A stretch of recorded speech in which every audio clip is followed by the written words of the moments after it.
Okay, everyone, Elaine, this is for you. Before I started to work on my expressive landscape videos, I plan to do that for the next several hours. I thought I would try and see if I could, and you know how much I love trying to recreate something, recreate a little bit of how I came up with this very, very simple encaustic wax with no ink or anything else on it. I did have to crop that out. And I know a lot of people liked it. It's probably one of my new favorite little pieces that I've done, and it seems that way for a lot of people.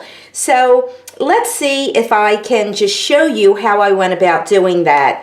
I used my trusty little iron here. It needs to be cleaned off. And really what I did with the iron is I only used the very tip of the iron. So I'm going to use this blue. I think it's an ultramarine blue. And I'm going to go on the tip of the iron like that, if you could see me doing that. Oh, and look, it dripped.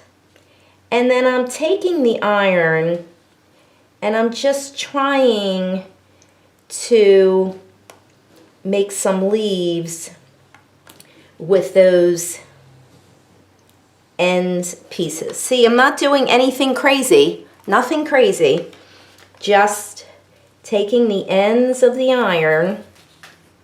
There we go.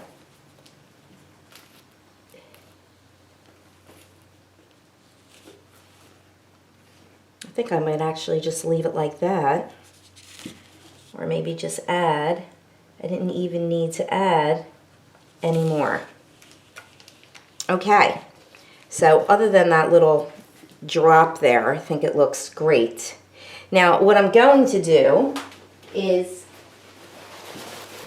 clean this off. Now I don't know if using this piece of wax is the best for a stem. It could really just be taking some alcohol ink and doing another stem, you know, with a very thin brush, the way I had showed people to do last week, just taking a little thin brush like this and going down and creating that.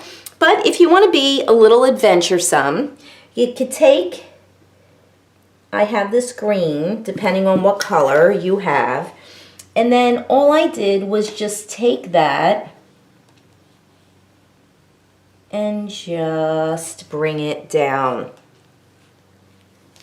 Nothing really crazy.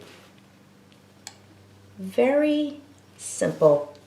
Very, very simple. And honestly, you really don't need to add anything more than this. You really don't. Do it upside down and that way. Now, I'm not thrilled about this. And I'm really wondering if I could figure out a way to get that off. I actually may just put it in my computer and upload it to perhaps a site that I have called Procreate, which could do something. I could put it in there and then just create a nice little completely white background. So I may do that, or you know, could be just a little interesting touch. Really depends on what you want to do with that. But that was it. I just used, you could use any color that you like to create the flower. Here we go. And some white. And that was just a very simple demo. And I'm actually glad that I could have done that to help all of you. So I'm just trying to think what I could do with this little piece. I don't know if it's actually going to come off on its own, but maybe I could get it cold enough and it'll do that. So hopefully that helped everybody. This was easy to do. I'm glad I was able to do it. Now on to expressive landscapes.